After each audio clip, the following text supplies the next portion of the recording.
Pour fonctionner, l'État a besoin d'un budget. Le terme de loi de finances est employé dans le milieu des finances publiques. Tous les ans, les services du ministère de l'Économie et des Finances préparent un projet de loi de finances, l'autre nom du budget, qui est soumis à l'Assemblée nationale puis au Sénat. Elle est donc l'acte législatif par lequel le Parlement vote le budget de l'État.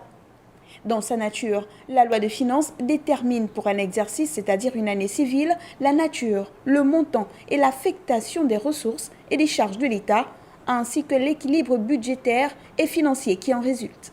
À noter qu'il existe plusieurs types de lois de finances. On distingue la loi de finances initiale d'une année N, votée par le Parlement en année N-1, et la loi de finances rectificative qui constitue une modification de la loi de finances initiale et qui est votée par le Parlement au cours de l'année N pour réajuster les prévisions de recettes et de dépenses de l'État au contexte du moment, c'est-à-dire que lorsqu'il y a baisse ou hausse des recettes attendues. C'est donc l'ensemble des recettes et des dépenses de l'État contenues dans ce document qui constitue le budget de l'État. En somme, le budget adopté en fin d'année pour l'année suivante est appelé loi de finances initiale.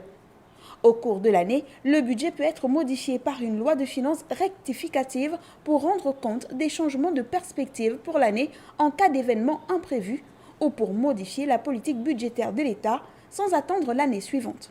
On parle alors de budget revisé. Enfin, lorsque l'année est écoulée, le budget est qualifié d'exécuté car les chiffres réels des dépenses et des recettes ont été rassemblés.